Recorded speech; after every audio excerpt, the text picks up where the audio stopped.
Nous continuons avec la partie de ma conversion. La fois passée, on s'était arrêté sur ce qui m'avait poussé à me séparer de Lucifer. C'était suite à un incident qui s'était passé lorsque nous étions dans une réunion avec le diable. Nous étions tous obligés de donner les rapports des différentes missions qui nous avaient été confiées. La première personne était passée.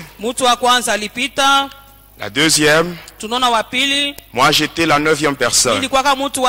Mais arrivé à la 15e personne, la 15e personne c'était un sataniste originaire du Togo.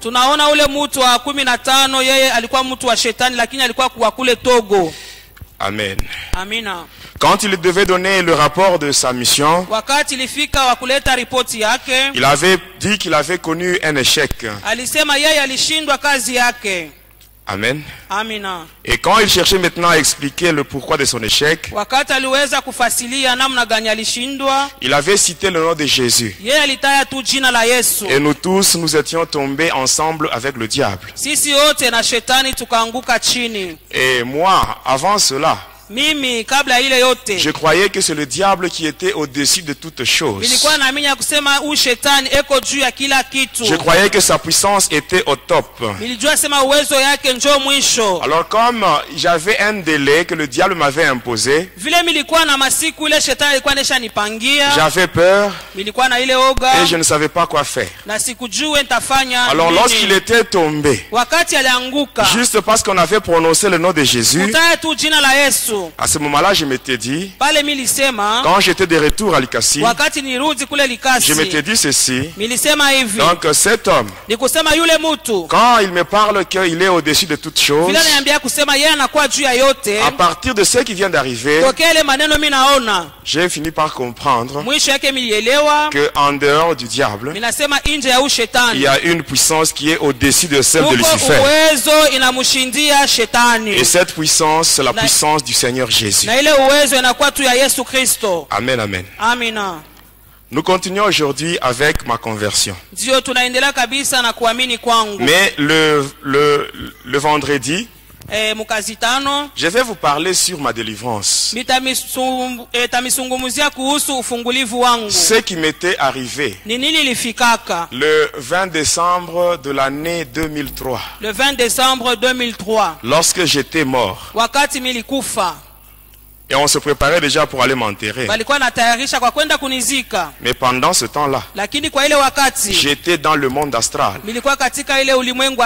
Plus précisément dans le séjour des morts, avec des chaînes et un cadenas au niveau de la bouche. Et tout était terminé pour moi. Amen. Amen. Quand tout était terminé, c'est là où maintenant Jésus avait pris maintenant la relève. Et c'est là qu'il m'a délivré. Ça, c'est ce que je vais expliquer le vendredi. Pour aujourd'hui, je continue avec ma conversion. Et la dernière fois, avant de terminer, je vous avais dit ceci. Ce n'était pas facile. Ce n'était pas facile pour que le diable puisse me lâcher. Avec tous les secrets que je connaissais, avec toute la formation que j'avais reçue de sa part, il m'avait formé pour combattre le chrétien, pour détruire, saboter l'œuvre de Dieu. Il m'avait donné beaucoup de stratégies, beaucoup de techniques et beaucoup de stratégies, beaucoup de techniques pour combattre le chrétien et détruire, saboter l'œuvre de Dieu. Alors quand le Seigneur Quand j'ai cherché à donner ma vie au Seigneur Jésus, le diable, sachant très bien que si cet homme est délivré et qu'il commence à dévoiler mes secrets, beaucoup d'enfants de Dieu seront affermis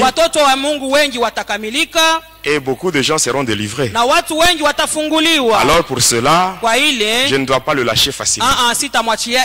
Faire le pacte avec le diable, c'est facile. Mais se séparer avec Satan, c'est pas une chose facile. Amen, amen. Amen. Pour aujourd'hui, j'aimerais insister sur un point. Le Seigneur Jésus a besoin de nous aider tous. Et d'une manière particulière, il a besoin d'intervenir dans ta vie. Mais toi aussi, tu dois faire quelque chose. Comme la fois passée, je vous avais dit, si tu as besoin de l'intervention du Seigneur Jésus, il faut que tu prennes le risque de dire la vérité. Et en disant la vérité, le monde n'aime pas la vérité. Le monde va te haïr à cause de la vérité. Ta famille peut te rejeter. Tes amis peuvent t'abandonner. Mais Jésus, lui, ne va pas t'abandonner. À cause de la vérité, Jésus ne t'abandonnera jamais. Parce que lui-même, il est la vérité. Et à cause de la vérité que tu vas dire, Jésus ne va pas t'abandonner. Il est l'ami fidèle. Mais bien aimé, même quand vous venez à l'église, j'aimerais vous demander une chose. Quand vous venez à l'église, il faut se dire ceci. Amen. Les hommes de Dieu, le pasteur, les évangélistes, les intercesseurs, ce ne sont pas eux qui vont donner la solution à ton problème. C'est lui qui va donner la solution à ton problème. C'est lui qui va t'accorder la délivrance. C'est le Seigneur Jésus. Le pasteur, les intercesseurs, les évangélistes, ce sont des instruments que Jésus va utiliser pour la délivrance. Amen. Quand tu es dans la détresse, demande le secours de Dieu.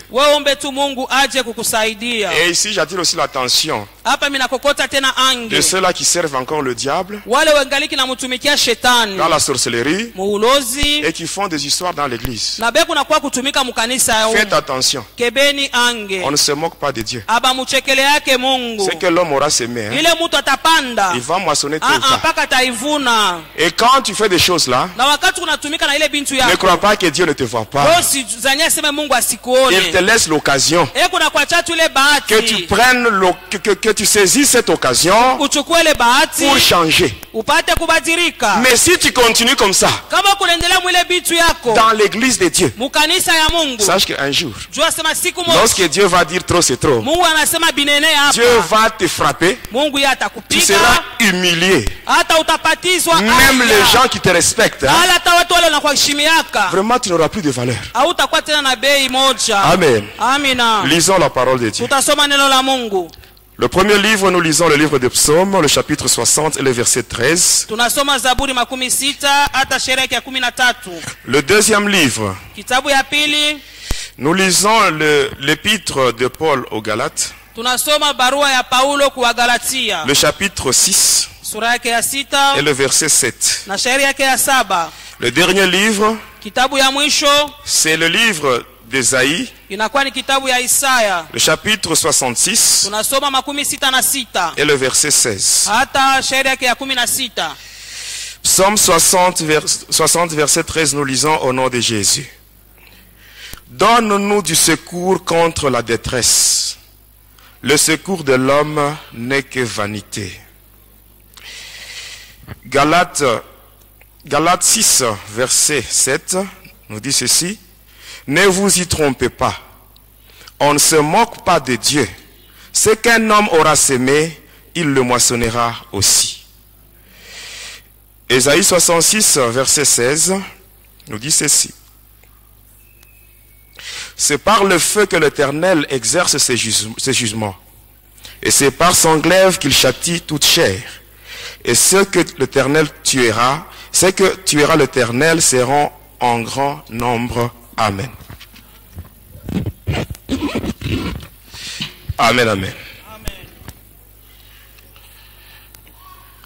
Lorsque j'étais rentré de cette fameuse réunion qu'on avait eue avec le diable et qui a fini par l'incident où le diable était tombé ensemble avec nous lorsque le nom de Jésus était prononcé dans ce monde-là.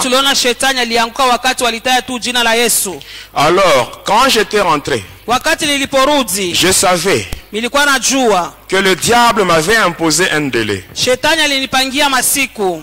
Et il m'avait dit que le délai devait prendre fin le 5 février de l'année 2003.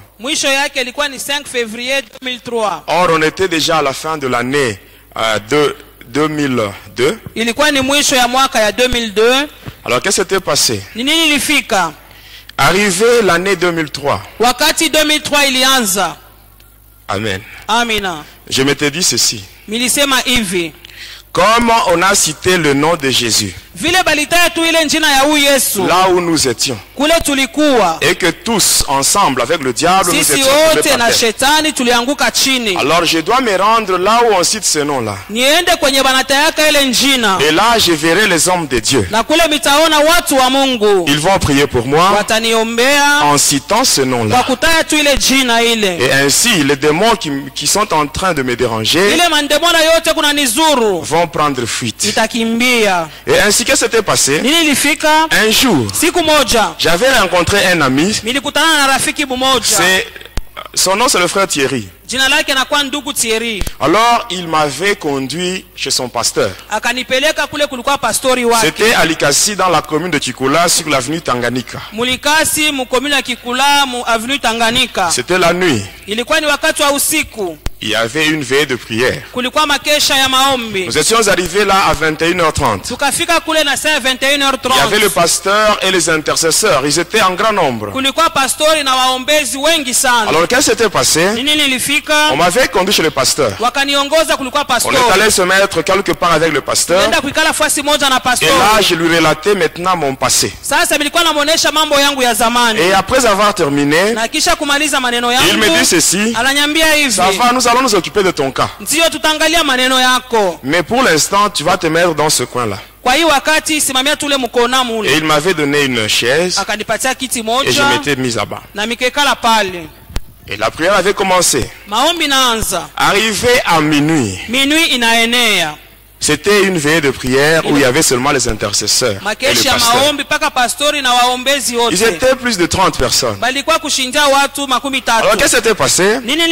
Arrivé à minuit, le pasteur m'avait appelé. Il me dit: mets-toi là. Alors qu'est-ce qui s'était passé? On avait enlevé le banc qui était là. Alors il y avait un espace vide qui était resté. Et on m'avait demandé de me mettre là au milieu. Et les intercesseurs m'avaient entouré. Ils avaient formé un cercle. Et là ils commençaient à prier. Ils avaient beaucoup prié. Ils citaient le nom de Jésus. Mais je ne sentais rien. Je ne sentais rien. Et ils avaient tellement prié de minuit jusqu'à 2h du matin.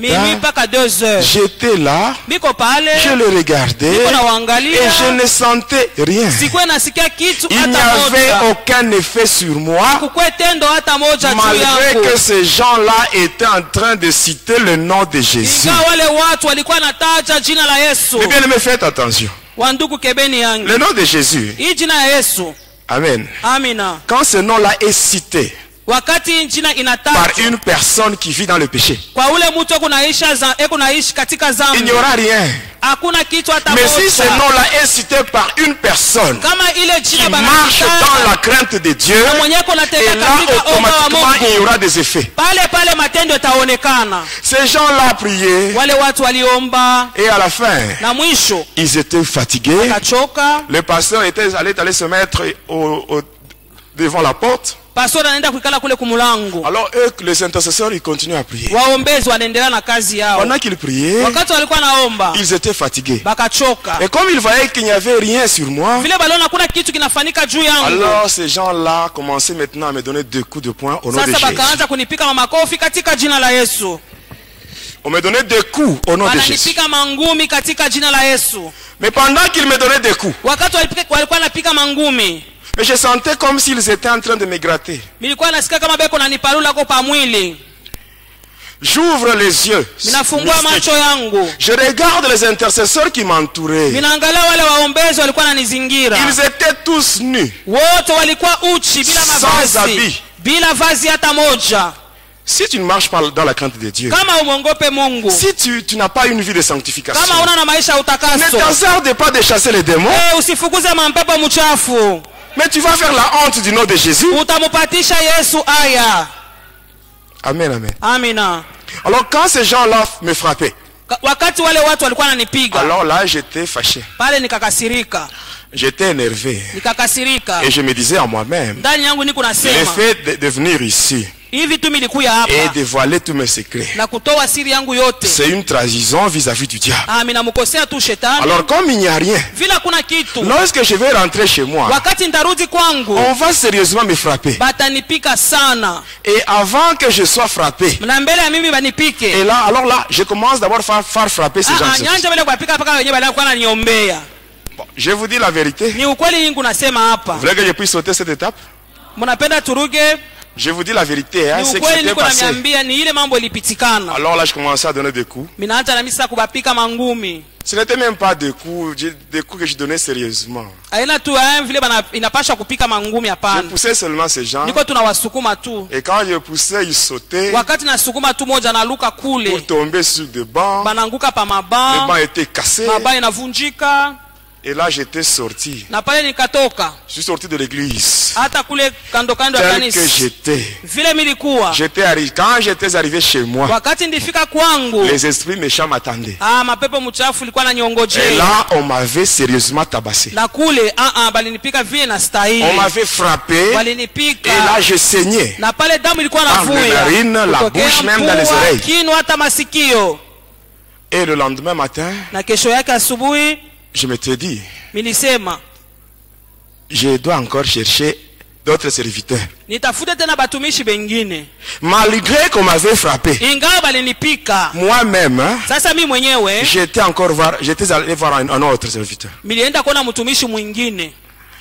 Vous savez, bien aimé, si tu as besoin d'être délivré, toi-même, c'est toi la première personne qui doit manifester la volonté d'être délivré. Il ne faut pas qu'on puisse te forcer. Amen. On m'avait frappé la nuit. Mais le lendemain, j'étais encore chez notre serviteur. Il y avait un frère qui m'avait conduit sur l'avenue Sankuru.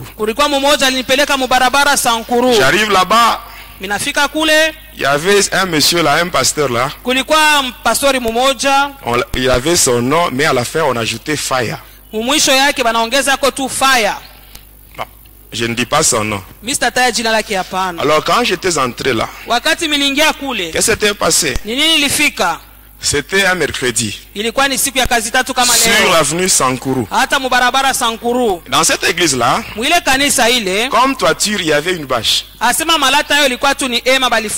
Alors comme mur, c'était de nattes qu'on avait placé là. Il y avait beaucoup de gens. J'étais entré. J'avais vu le pasteur. J'avais causé avec lui. Il m'a dit ça va, il n'y a pas de problème. Va te mettre là au fond sur une banquette. Et j'étais allé là-bas et je m'étais assis. Et qu'est-ce qui s'était passé? Il a commencé à prêcher. Après la prédication, il devait maintenant conduire la prière. Il a demandé à ce que tout le monde se tienne debout. Alors quand tout le monde était debout, et le pasteur maintenant avait commencé la prière. Il avait donné un sujet de prière. Et les fidèles étaient plongés dans la prière. Et lui, il était en train de circuler. Il arrive là où j'étais, là au fond. Pendant que les autres étaient en prière, il arrive là où j'étais. Il se tient devant moi. Il me dit, frère, je viens de voir un blanc derrière toi. Il dit, ah bon, derrière moi il y a un blanc. Bon, comme tu as tué, c'est toi qui as vu ce blanc. Tu peux l'enlever de là, tu peux le faire sortir de là. Mais bien aimé, il y a des farceurs. Surtout ceux-là qui travaillent pour leur poche et pour leur ventre. Les farceurs. Et ils sont vraiment nombreux. Et ce sont ces gens-là qui rendent même les sorciers incrédules. Un sorcier, il entre dans l'église, il arrive même à envoûter le pasteur. Comment est-ce qu'il peut donner sa vie au Seigneur Jésus?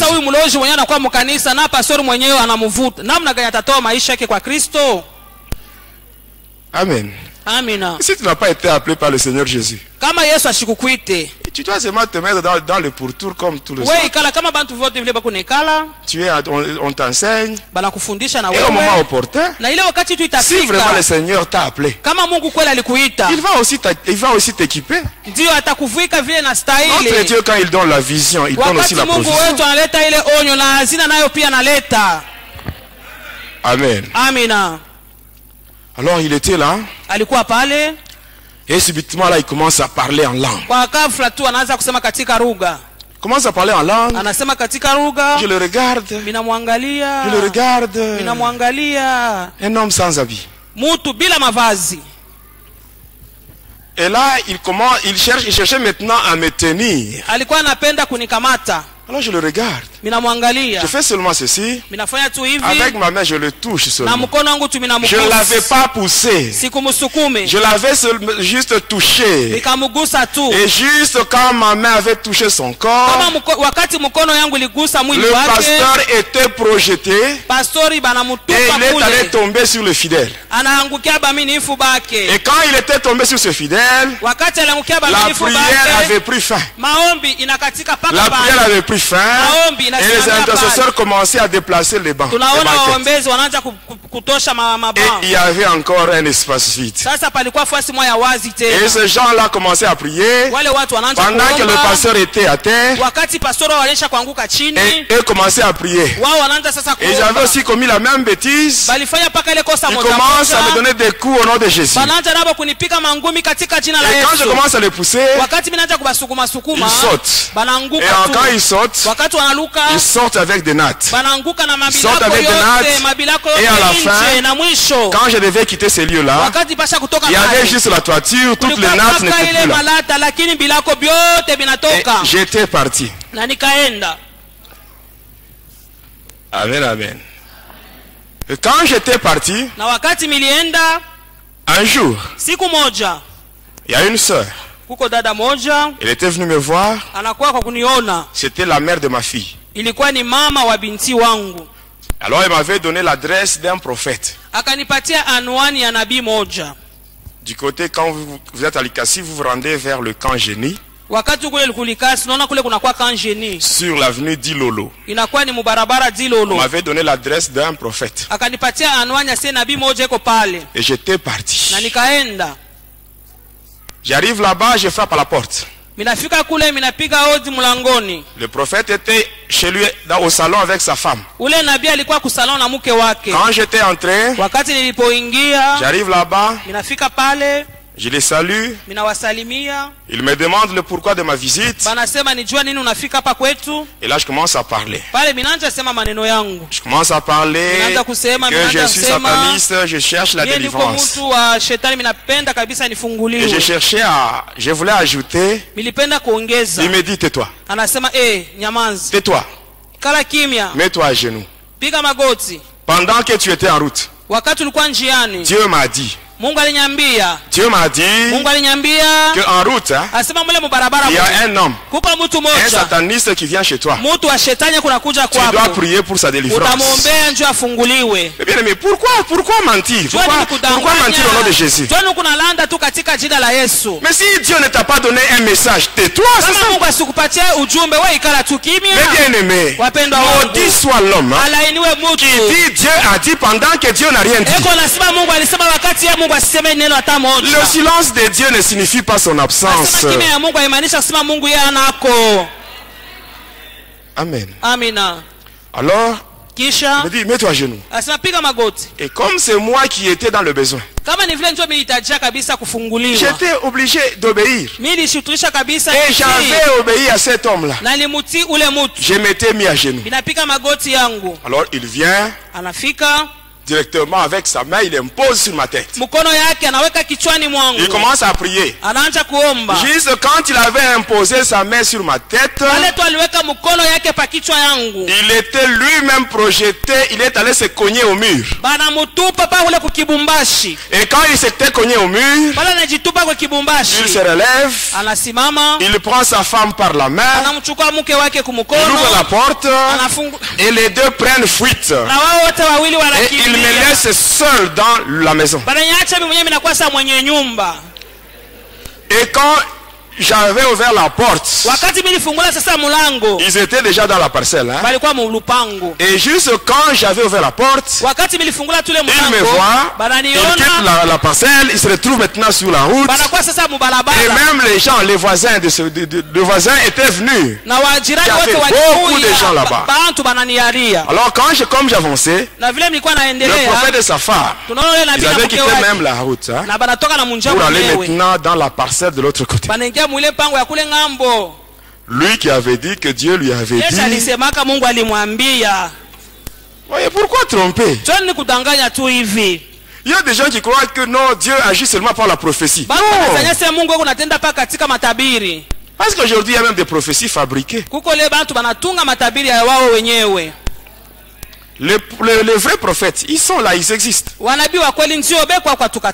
ils sont en petit nombre. Mais ceux qui sont en grand nombre, ce sont les faux prophètes. Parce que même moi, j'étais prophète. J'ai parlé en langue. J'ai prophétisé.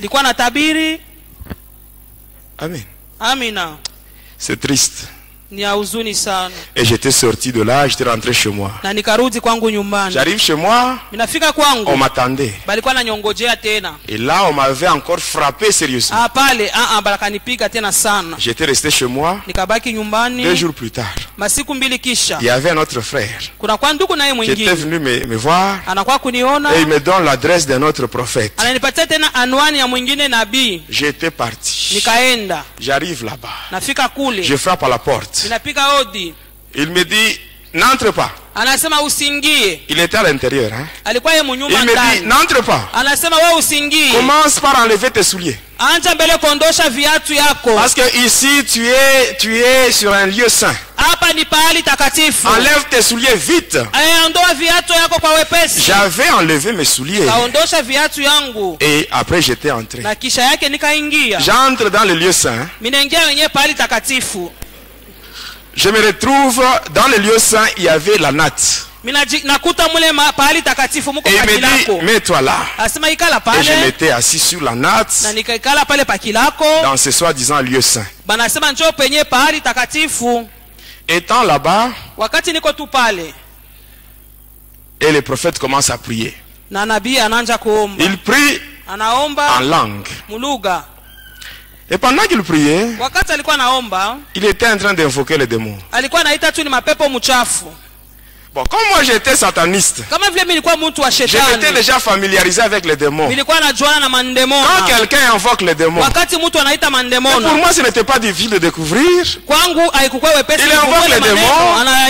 Je sens. Et après je le regarde. Un sataniste. Un sataniste de niveau vraiment très bas par rapport à moi. Alors je me lève. Je me lève. Je dis, toi. wewe tu oses faire ça sur moi. unapima kufanya hii maneno juu yangu. J'avais fait ce geste. Minafanya tu hivi.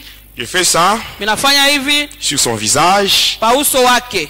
Je cache ça derrière moi. Naificha nyuma yangu. Et je crache sur lui. Na mimi namutemea mate. Et j'étais parti. Na mikaenda. 2 jours plus tard, masiku mbili kisha, le prophète était mort. Ule nabii akakufa. Et par après, j'ai continué toujours. Kisha yake mimi nilikuwa tunaendelea na safari yangu. Et après, na kisha yake on m'avait donné l'adresse bakanipatia tena anwani nyingine d'une autre église ya kanisa ingine en ville. Mule mutauni. J'étais allé là-bas. Nikaenda kule. J'arrive à l'église. Minafika kule kukanisa. L'église était dans la même parcelle avec la maison du pasteur. Ile kanisa ilikuwa katika pango moja na nyumba ya pastori. J'étais entré. Nikaingia. J'entre seulement dans l'église. Minaingia mukanisa. Je cause avec le pasteur. Ninazungumza na pastori. Il y avait des mamans là, les intercesseuses. Kulikuwa wa mama sasa waombezi. Et après le pasteur me dit, kisha pastori ananiambia, aujourd'hui, leo tu seras délivré. Utafunguliwa. Et quand il me dit ça, wakati ananiambia ile, j'étais content. Nikafurahi. Après quelques minutes, kisha kuna kwa tu madakika chache, j'entends des bruits. Minasikia makelele. Comme le hurlement du cheval. Kama vile mafarasi ikuna Alors quand j'avais juste entendu ce bruit là, wakati nisikia ile makelele ya wafarasi, alors là j'étais mal à l'aise. Pale milikosa kabisa parce que c'était un démon. Ilikuwa ni kipepo kichafu qui répond au nom de Karavanda. Jina lake Karavanda. Qui est le secrétaire du dragon de la mer. Anakuwa mwandishi wa ule joka wa bahari. Alors il était descendu dans l'église. Sasa akashuka mukanisa avec son fouet. Na fimbo yake. J'étais là debout. Milikuwa pale nishakusimama. Je ne faisais rien. Sikuwa nafanya kitu. Mais je voyais lakini milikuwa le naona pasteur et les intercesseuses, les mamans. Na bale ba mama waombezi. Karavanda avec son fouet. Karavanda na fimbo yake. Il le fouettait sérieusement. Eko na wapika fimbo vile na stahili. Et ne voyait pas celui qui le fouettait. Naona mwenye kuna wapika ni nani. Et ils avaient pris fuite. Na wote wakakimbia. J'étais resté seul nikabakia peke yangu dans l'église. Mukanisa. Les pasteurs étaient allés chez lui. Pastor akaenda kwake. Il prend de l'eau. Anachukua maji dans une casserole. Muchungu. De l'eau chaude. Maji ya moto. Il vient avec ça. Anakuwa nayo dans l'église. Mukanisa. Il entre. Anaingia. J'essaie seulement de bouger. Minapima kutenga. Il lance ça sur moi. Ananitupia. C'était de l'eau chaude. Ilikuwa maji ya moto. Quand j'avais essayé de bouger, wakati niliteka kidogo, il laisse là la casserole. Anaacha na kiungu il chenyewe. sort en courant. Anatoka mbio. Et j'étais resté seul. Nilibakia peke yangu. Et après, na kisha j'étais mouillé. Nikalobana. Parce qu'il avait versé de l'eau sur moi. Alimwanga maji juu yangu. J'étais mouillé. Nikalobana. Et là je sortais. Na pale bilikuwa natoka. De la parcelle. Mumpango. Alors quand je sortais, wakati bilikuwa natoka. Il me dit frère, arrête-toi. Anasema ndugu simama kwanza. Alors je m'étais arrêté. Nikasimama. Il vient. Anasema kuja. Il me dit ceci. Ananyambia hivi. Frère. Ndugu. Dieu m'a dit. Mungu ananyambia. Dieu vient de me dire. Mungu anatokea mkunyambia pour ta délivrance. Dieu ufungulivu wako. Il faut faire la sélection. Il faut faire une coalition de 10 pasteurs. Asema changa wa pastori wa 10. Un seul pasteur ne peut pas prier pour toi. Asema pastori mmoja hawezi kukombea wewe. Eh bien, mais ça c'est la folie. Hii ni mazimu wapendwa. C'est la folie. Mazimu. Amen. Amina. Tu peux être seul. Unaweza kuwa wewe moya. Tu peux être seul. Unaweza kuwa wewe moya. Face à 100 ou à 1000 satanistes. Mbele ya wachawi ils ne peuvent rien faire contre toi. Hawawezi kitu hata moja. Parce que ceux qui sont avec toi wale wako pamoja sont en plus grand nombre que ceux qui sont avec eux. Kwa mingi kushindia wale wanakuwa nao. Mais c'est ce qui s'était passé quand les Syriens étaient allés vers Élisée. Ni ile mambo ilipita wakati wa Suria walienda kule kwa Elisha. Son serviteur Géasi était en train de trembler. Ule Géasi mtumishi wake alikuwa anatetemeka. Parce qu'il avait vu les troupes des ennemis. Aliona vikosi vya wadui. Et Élisée lui avait dit. Elisha akamwambia, n'aie pas peur. Wewe usiogope. Ceux qui sont avec nous wale wanakuwa pamoja nasi sont en plus grand nombre que ceux qui sont avec eux. Wengi sana kushinda wale wanakuwa nao. Toi seul. Wewe mwenyewe. Toi seul. Wewe mwenyewe. Mais tu peux détruire ou saccager tout un bataillon de démons. Si tu es avec Jésus, si tu as la crainte de Dieu, si tu as une vie de sanctification, c'est possible. Amen. Moi, du moment que j'ai donné ma vie au Seigneur Jésus, je n'ai jamais eu peur de qui que ce soit. Peur de quoi? Si le diable lui-même, m'a vomi, alors le petit sorcier ici, le petit sorcier, le petit bébé le petit moustique qui vole sur le balai, le petit rose-chrétien qui fait des bruits à Lubumbashi. Mais avoir peur de ces gens-là. Mais ils sont plus petits. Parce que c'est lui qui est en nous. Mais il est plus fort plus que tous les démons qui sont dans les capteurs, les rose-chrétiens, les sorciers. Mais bien aimés, nous devons vivre ce qui est écrit dans la parole de Dieu. Amen. Pourquoi avoir peur? Moi tel que vous me voyez, je peux passer même à minuit. Je passe à côté d'un cimetière. Je ne vais pas avoir peur. Parce que je sais que mon Dieu à moi, il est puissant. Je peux marcher tête haute, poitrine bombée en balançant le bras. Je passe parce que j'ai confiance. Et je connais ma relation avec Jésus. Je connais ma relation avec mon Dieu, mes bien-aimés. Voilà pourquoi même quand je témoigne, il y a des petits sorciers qui m'envoient des flèches. Et tout ça, quand ils font tout ça, moi j'ai pitié de ces gens. J'ai pitié de ces gens parce qu'ils ne peuvent rien me faire. Si Dieu est pour moi, qui sera contre moi, mes bien-aimés? Pourquoi avoir peur? Tu trouves on a placé des fétiches la nuit. Tu te réveilles le matin, tu commences à trembler. Prends ces choses, brûle au nom de Jésus, il n'y aura rien. Amen. Quand tu as peur, quelque part, si tu as peur, ça veut dire quelque part ta relation avec Jésus n'est pas bonne.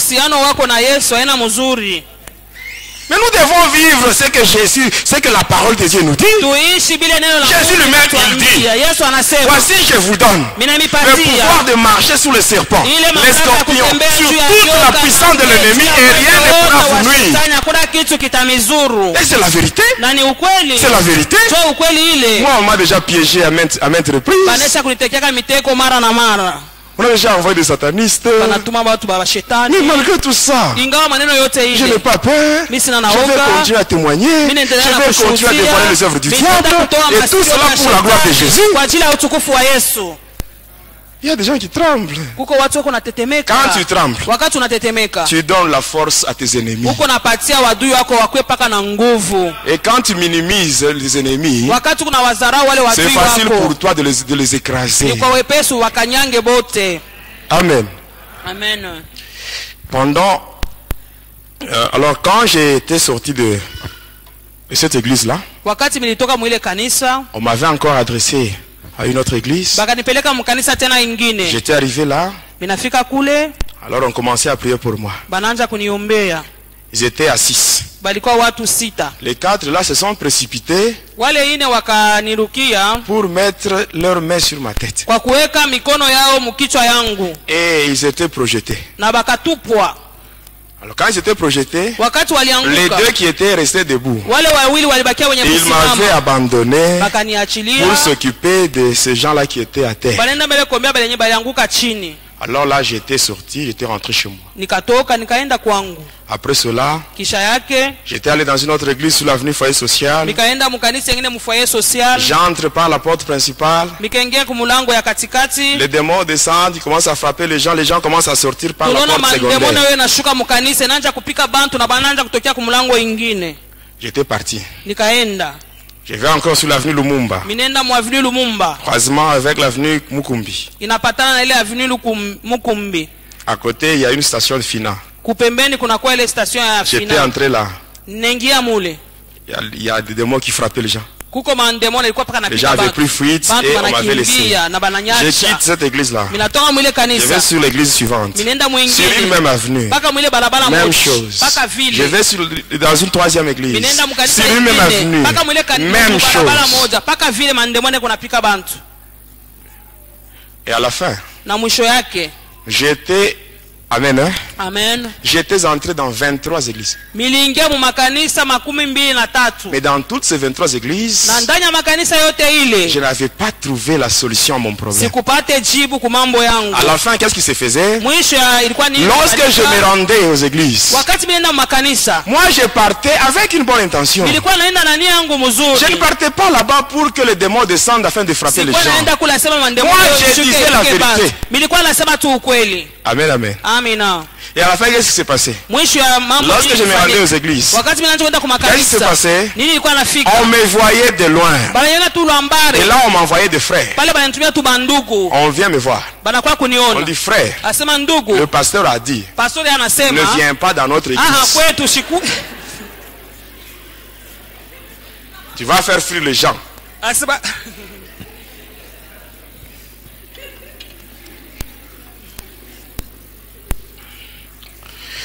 Amen. Amen. On m'est chassé. Et les on disait, cet homme-là, avec ce nom-là, le nom-là que j'avais, on disait non, cet homme-là, il ne peut pas être délivré. Vous ne savez pas, cet homme-là, c'est lui-même le diable. C'est ce que les gens disaient. Et c'est ce qui était connu. On ne voulait plus de moi dans les églises. Alors, comme on ne voulait plus de moi, je m'étais dit, comme on ne veut plus de moi dans les églises. Or le diable lui aussi il va me tuer si je ne donne pas 2 personnes de ma famille. Alors qu'est-ce que je dois faire? Que je rentre dans ma famille et que je dise la vérité. Peut-être en leur disant la vérité, ils peuvent remédier à mon problème. Alors un matin, j'avais pris mon courage. J'étais allé dans ma famille. Mon père était là. Mes frères et sœurs étaient là. Sauf ma mère, elle était en Zambie. Et quand j'étais arrivé là, il y avait un oncle paternel qui était venu du village. Il était de passage à la maison.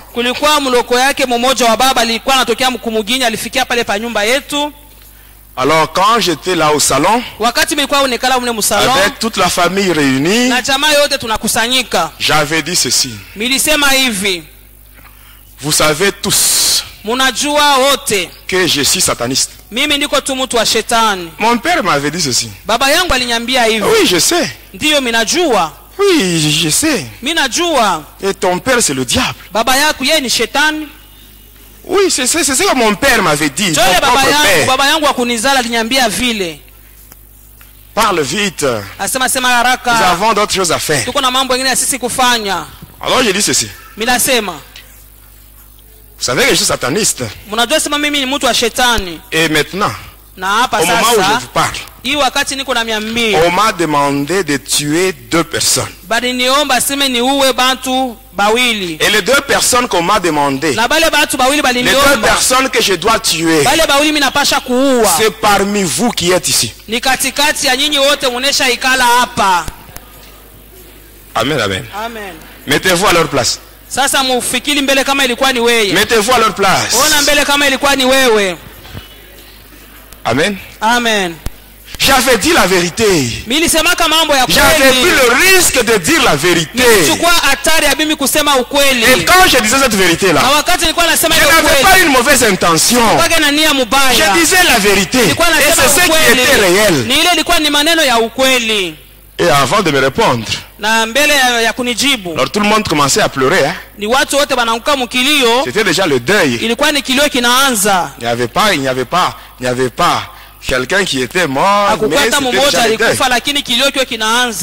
Et par après, les voisins même étaient venus pour demander celui qui était mort. Et par après, mon père s'était ressaisi. Alors il a réuni tout son courage. Il me dit ceci. Ananiambia hivi. Tu vois? Unaona? Ma maison à moi. Hii nyumba yangu. Ce n'est pas un poulailler. Haina fasha wa nkuku. Ce n'est pas une boucherie. Haina fasha kuua manyama. Où tu dois prendre ce que tu veux pour ton père le diable. Ile unaweza kuchukua kwenda mpelekea baba yako shetani. Et au moment où je te parle. Na wakati niko nasema na wewe. Tu quittes ma maison. Toka mnyumba yangu. Tu quittes et sache qu'à partir d'aujourd'hui tu n'es pas mon fils. Tu n'es pas mon enfant. Et ces gens que tu vois ici, ils ne sont pas tes frères ni tes sœurs. Alors tu dois aller. Tu dois quitter ma maison. Il appelle son jeune frère. Il lui fait une lettre. Et il lui dit, tu dois rentrer au village. Et lorsque tu seras là-bas, tu leur diras, s'ils apprenaient qu'il y a deuil à Likasi, ils sachent que c'est cet homme ici qui vient de tuer. C'est ce qui s'était passé. Et là, je ne savais pas, je ne savais plus où aller. J'étais sorti de ma famille, chassé de ma famille. Les églises ne voulaient pas de moi. Ma famille m'avait rejeté. Tous les amis que j'avais, ils m'avaient abandonné. Tous ces amis à qui je payais la bière, ils n'étaient plus là. Et j'étais resté seul. Seul. Et je souffrais. Je souffrais. J'étais sorti de là. Je ne savais pas où aller. Je n'étais pas tranquille. Et là, j'ai resté au marché. Moi, je dormais au marché, en dessous des étalages. C'est là où je dormais. Moi qui servais le diable. Moi qui avais servi le diable pendant 25 ans. Moi que le diable avait demandé d'appeler papa. Mais ce jour-là, lui qui était mon papa,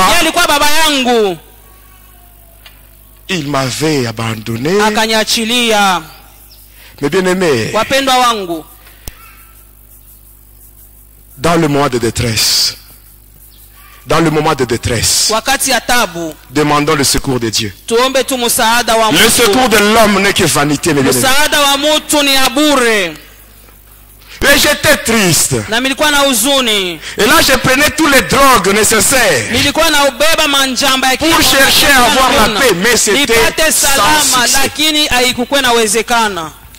Et pour finir, je m'étais trouvé une maison sur l'avenue Shaba. Et je m'étais installé là-bas. Et une nuit je dormais. Alors là, vers 4 heures du matin, j'avais entendu de bruit. Des gens qui criaient. Et quand j'étais sorti, il y avait un cas de vol. Alors on avait dit que le voleur avait pris la direction, il avait pris la direction qui allait vers la droite.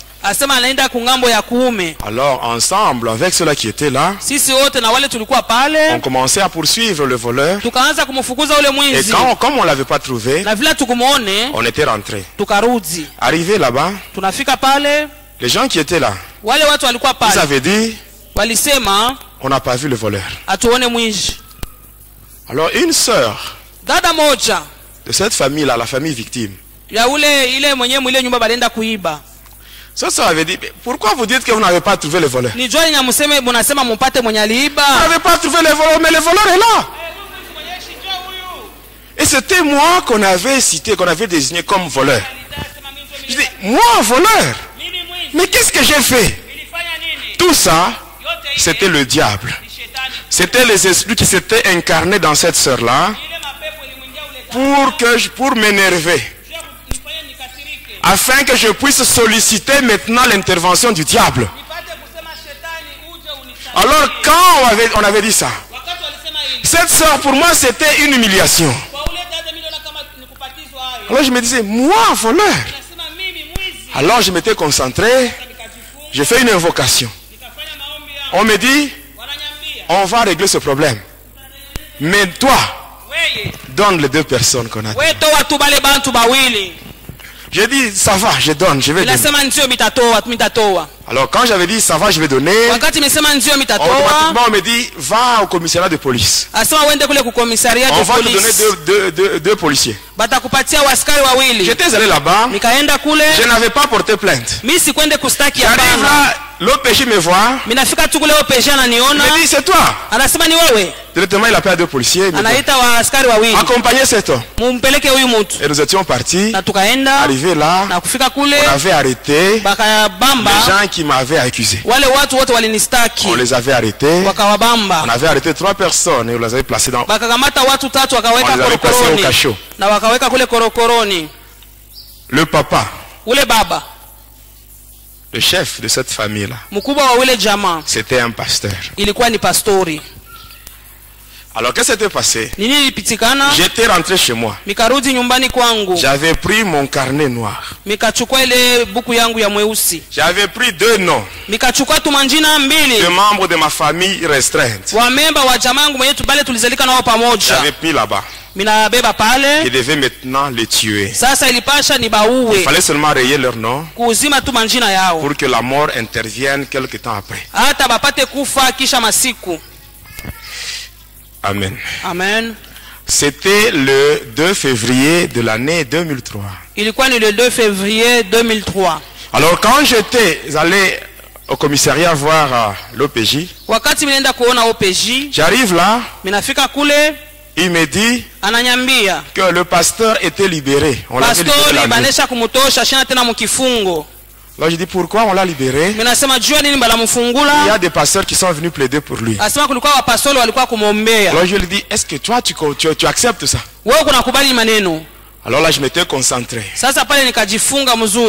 Je commençais maintenant à les manipuler.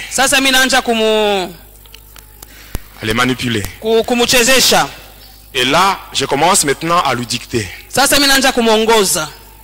Je commence maintenant à communiquer avec lui par télépathie sans le savoir. Je commence à faire la transmission de mes pensées dans sa tête à partir des esprits. Il commence maintenant à rédiger un papier. Et il prend le dossier, il transfère cela au parquet. C'est ainsi que ce papa-là, on l'avait pris de chez lui et on l'avait conduit au parquet. Et maintenant le 3 février, il devait me rendre au parquet. Et quand j'étais arrivé là, ce papa était là. Il tremblait. Le pasteur là. Il me suppliait.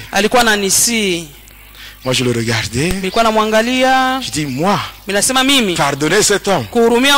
Pendant que, à cause de cet homme et sa famille, j'ai décidé de tuer 2 membres de ma famille. Il doit mourir aussi. Et pendant que j'étais là, j'attendais le magistrat. Et quelques temps après, il y avait le magistrat. C'était le magistrat Kasongo. Kasongo de Likasi. Il était venu, il m'avait appelé dans son bureau, il m'avait entendu, et après il m'avait dit, tu as raison, tu as raison, cet homme ici, il doit payer. Et là j'étais content. Et quand j'étais sorti, il y avait un papa qui était passé par là. C'était l'oncle paternel à la mère de ma fille. Et quand il m'avait vu, il me dit, non, le pasteur ici, c'est un papa très bien. Il a un bon témoignage. C'est un bon papa. Quand nous étions trop jeunes, hein, ce papa c'est lui qui nous avait fait grandir. Ainsi je te supplie, retire seulement ta plainte. Amen. Amina. Amen. Amina. Je tel que tu es là. Amen. Hein? Amen. Tu dois savoir à bien vivre avec les gens. Parce que ce papa là, Amen. Amen. À cause de son passé, À cause de ce qu'il faisait dans son passé, il y a eu un homme qui est venu parler à sa place. Et quand ce papa me parlait, je ne sais pas ce qu'il m'avait poussé. Je dis ça va. J'entre dans le bureau du magistrat. Je lui dis bon ça va, je retire ma plainte. Veuillez libérer ce papa. Alors lui me dit ça va, comme toi tu as été ta plainte, mais moi en tant que magistrat il doit aussi me donner l'argent comme amende de l'État. Il dit ça va, ça c'est ton problème entre toi et lui. Moi et ce papa c'est terminé. C'est comme ça que j'avais laissé ce papa. Mais sur moi, je savais que 2 membres de ma famille devaient mourir. C'était le 3 février. Et là j'ai quitté le parquet. Je me rendais vers le centre de la ville. Et pendant que j'évoluais, j'avais un colis. Et dans ce colis, il y avait un flacon. Et dans ce flacon-là, il y avait un mélange du sang humain avec le parfum Hausarabia. Il y avait un livre qui avait la mention les plus grands secrets de Lucifer. Il y avait un crucifix et il y avait aussi un mouchoir que j'avais reçu lorsque j'avais adhéré dans l'ordre de Primacuria au sein de la magie indienne. Vous connaissez le Primacuria? C'est dans cet ordre-là qu'on s'est rencontré avec le président Mobutu. Même la vente de notre pays au diable. Notre pays, le Congo, quand il était encore Zaïre, Mobutu l'avait vendu. Et sachez que notre pays, pour sortir de la souffrance, amen. Ce n'est que par la prière. Par la prière et la prière, c'est tout. Nous tous, nous avons vu, lorsqu'il y avait les élections, les gens se disaient qu'avec maintenant les élections, il y aura des institutions qui seront maintenant établies, et la paix va rentrer dans le pays. Et si nous voyons ce qui se passe, c'est pire. Amen. Et notre pays peut sortir de ce chaos seulement par la prière. Ainsi, l'Église a la mission de prier pour le pays. Il y a beaucoup de choses. Moi, je connais sur la vente de notre pays. À 2 endroits. La source du fleuve Congo et à l'embouchure. À partir d'une loge mystique qui a 8 dragons qui se trouve au niveau de Badolite, le temple de Kawele. Tous ces gens-là qui ont travaillé avec Mobutu dans le gouvernement de transition. C'était seulement la distraction. Ces gens-là, c'était des amis. Tous agents de Satan. Ils travaillent pour un même maître et ils ont un même objectif qui est celui de plonger les enfants de Dieu dans la souffrance. Parce que l'homme, dans sa nature, n'accepte pas facilement la souffrance. Quand la souffrance dure, l'homme finit par retourner chez le diable. Amen. Et pendant que je partais, j'étais en route. J'étais sur le boulevard de l'Indépendance. Étant arrivé à un niveau, j'évoluais vers le centre-ville.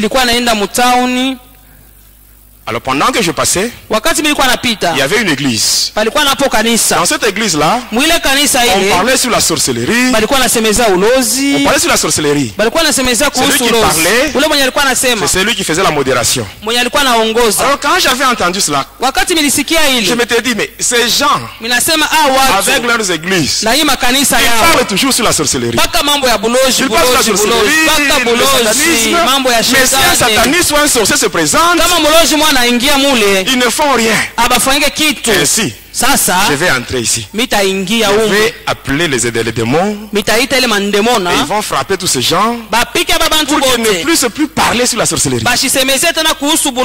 J'étais entré. Je m'étais mis sur une place et les chrétiens étaient là. Ils priaient, c'était le matin. C'était le matin. À l'intercession matinale. J'étais là. Et après, l'homme là qui devait conduire la prière, il dit ceci: vous tous qui êtes assis, quittez vos places et venez vous mettre ici. J'avais laissé mon colis là-bas et j'étais venu ensemble avec le vrai chrétien. J'arrive là, je me mets à genoux. Tout le monde était à genoux. On avait donné une requête et les gens priaient les yeux fermés. Moi aussi j'étais là avec les yeux fermés. Pendant que les autres priaient, moi j'ai invoqué les démons. J'ai invoqué les démons. D'habitude, chaque fois que j'ai invoqué les démons, quand les démons sont en route, je regarde dans ma main. Je vais voir apparaître l'ombre. Alors ce jour-là, j'étais à genoux. Je commence à invoquer les démons. J'invoque. Je regarde dans ma main. Il n'y avait rien. J'invoque. Je regarde dans ma main. Il n'y avait rien. Mais pendant que j'étais à genoux, je sens au niveau de la toiture une petite chaleur. Et cette petite chaleur, elle ne faisait que descendre progressivement. Et pendant que ça descendait, la chaleur augmentait d'intensité. Et pendant que ça augmentait d'intensité, ce n'était plus la chaleur. Ce n'était plus la chaleur, mais c'était le feu. C'était le feu. C'était le feu. Et pendant que ça descendait, c'était arrivé sur ma tête. Alors quand ça m'avait touché à la tête, mais bien aimé, c'était terrible. Tel que j'étais sataniste, je suis arrivé devant un brasero. Il y a des braises là, bien allumées. Je vais introduire ma main là-bas. Je prends une braise, je ferme ma main. Et quand je vais ouvrir ma main, vous verrez que la braise sera éteinte. Mais ce jour-là, le feu qui était descendu sur moi, ce n'était pas le feu de brasero, c'était le feu que je n'avais jamais senti. Et quand le feu descendait sur moi, ça ne s'était pas limité sur la tête, mais ça descendait dans mon corps tout entier jusqu'au pied.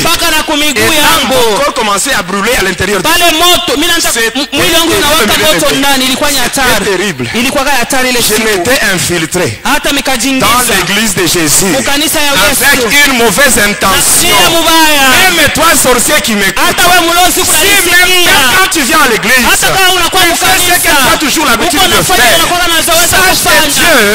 sache que Dieu te voit. Il te voit. Il n'a pas peur de toi. Il te voit, mais il te laisse le temps que tu prennes la décision pour changer. Mais si tu veux demeurer dans ce que tu fais, sache que quand Dieu va dire trop, c'est trop. Dieu lui-même, la Bible dit que notre Dieu, il exerce son jugement par le feu. Et le feu de Dieu va tomber sur toi. Et ce jour-là, tu verras maintenant que Dieu, il est Dieu, il est au-dessus de toutes choses. Ce jour-là, le feu était descendu sur moi. Alors là, je me disais, cette fois-ci, je dois maintenant prendre fuite. Et maintenant, j'étais à genoux. Je faisais des efforts pour me relever. Tel que tu es là, si tu te mets à genoux, on te demande maintenant de te tenir debout. Ça va prendre combien de temps? Mais, peut-être une minute. Même pas une minute. Mais moi, ce jour-là, je voulais maintenant me relever pour prendre fuite. Mes genoux étaient cloués au sol. Je faisais tous les efforts. Pendant que je faisais les efforts, les gens qui étaient en prière, ils avaient ouvert les yeux. Ils m'avaient vu. Maintenant, la prière avait pris fin. Tout le monde avait orienté sa prière vers moi. Et c'est maintenant toute l'église qui envoyait le feu sur moi. Tout le monde envoyait le feu sur moi. Et c'était terrible. J'avais fait 10 minutes à genoux. C'est pour vous dire, mes bien-aimés, qui que l'on soit, sataniste, sorcier, magicien, tes genoux doivent fléchir devant Jésus. Quoi que tu sois, qui que tu sois. Et après les 10 minutes, mes bien-aimés, je m'étais concentré.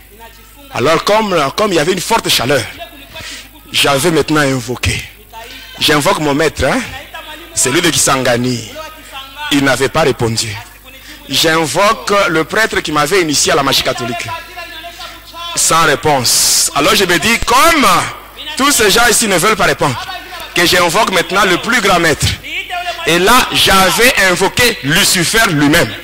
J'invoque Lucifer, même Lucifer ce jour-là, il n'avait pas répondu. Il n'avait pas répondu. Le diable n'a aucun pouvoir sur l'église de Jésus. Il n'a aucun pouvoir sur l'église de Jésus.